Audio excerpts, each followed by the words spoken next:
जय श्री राम। जैसा कि हमने पिछली बार कहानी सुना, इसमें कि ऋषि विश्वामित्र श्री राम को गंगा नदी की उत्पत्ति की कहानी सुना रहे थे। उसी भाग को हम आज आगे बढ़ाते हैं। अगर वो कहानी सुननी हो तो आप आई बटन पर जरूर देखिए, जहाँ पे वो पिछली कहानी आपको मिल जाएगी। अब हम आगे बढ़ते हैं। ऋषि विश्वामित्र ने कहा, वत्स राम, तुम्हारी ही अयोध्यापुरी में सगर नाम के एक राजा थे। वे पुत्रहीन थे। सगर की पटरानी का नाम केशिनी था, जो कि विदर्भ प्रांत के राजा की पुत्री थी। केशिनी रूपवती, धर्मात्मा और सत्यपरायण थी।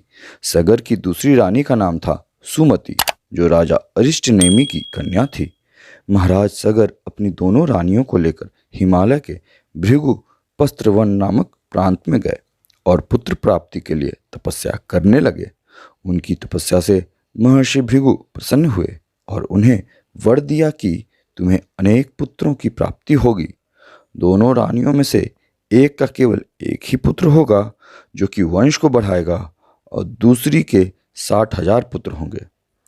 कौन सी रानी कितने पुत्र चाहती है, इसका निर्णय वे स्वयं आपस में मिलकर कर लें। केशिनी ने वंश को बढ़ाने वाले एक पुत्र की कामना की और गरुड़ की भगिनी सुमति ने 60,000 बलवान पुत्रों की।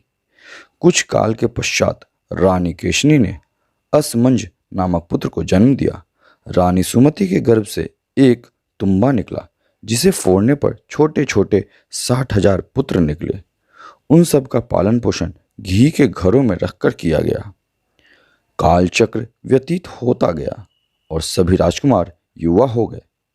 सगर के ज्येष्ठ पुत्र असमंज बड़ा दुराचारी था।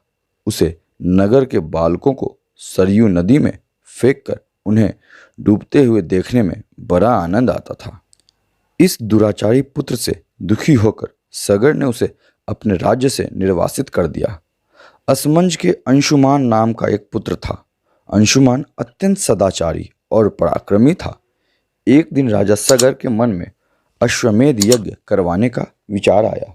शीघ्र ही उन्होंने अपने इस विचार को कार्य रूप में परिणित कर दिया।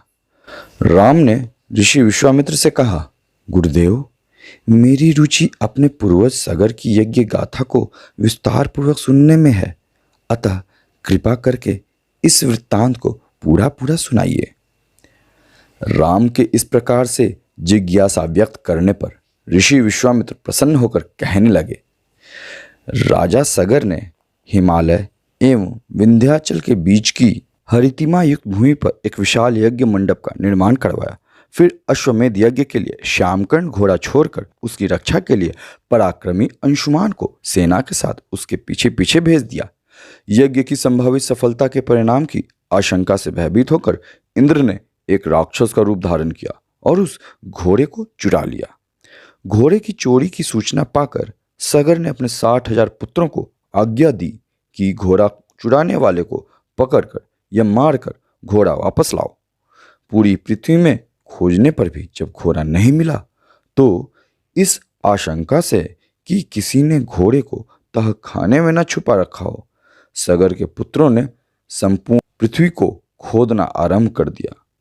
उनके इस कार्य से असंख्य भूमितल निवासी प्राणी मारे गए। खोदते खोदते वे पाताल तक जा पहुंचे। उनके इस नृशंस कृत्य के विषय में देवताओं ने ब्रह्मा जी को बताया, तो ब्रह्मा जी ने कहा कि ये राजकुमार क्रोध एवं मद में अंधे होकर ऐसा कर रहे हैं। पृथ्वी की रक्षा का दायित्व कपिल ऋषि पर है, इसलिए वे इस विषय में अवश्य ही कुछ न कुछ करेंगे। पूरी पृथ्वी को खोदने के बाद भी जब घोड़ा और उसको चुराने वाला चोर नहीं मिला, तो निराश होकर राजकुमारों ने इसकी सूचना अपने पिता को दी। क्रुद्ध सगर ने आदेश दिया कि घोड़े को पाताल में जाकर ढूंढो। पाताल में घोड़े को खोजते खोजते वे सनातन वसुदेव कपिल के आश्रम में पहुंच गए। उन्होंने देखा कि कपिल देव तपस्या में लीन हैं और उन्हीं के पास यज्ञ का वह घोड़ा बंधा हुआ है। उन्होंने कपिल मुनि को घोड़े का चोर समझकर उनके लिए अनेक दुर्वचन कहे और उन्हें मारने के लिए दौड़े। सगर के पुत्रों के इन कुकृत्यों से कपिल मुनि की समाधि भंग हो गई। उन्होंने क्रुद्ध होकर सगर के उन सब पुत्रों को भस्म कर दिया। तो कैसी लगी आज की ये कहानी? अगर ये पसंद आई हो तो इसे लाइक कीजिए, शेयर कीजिए और इस चैनल को सब्सक्राइब भी जरूर कीजिए, क्योंकि यहाँ पर ऐसे ही धार्मिक और मनोरंजक पूर्ण कहानियाँ आपको सदैव मिलती रहेंगी। इस प्रकार राम गाथा आगे बढ़ेगी। तो बोलिए जय श्री राम।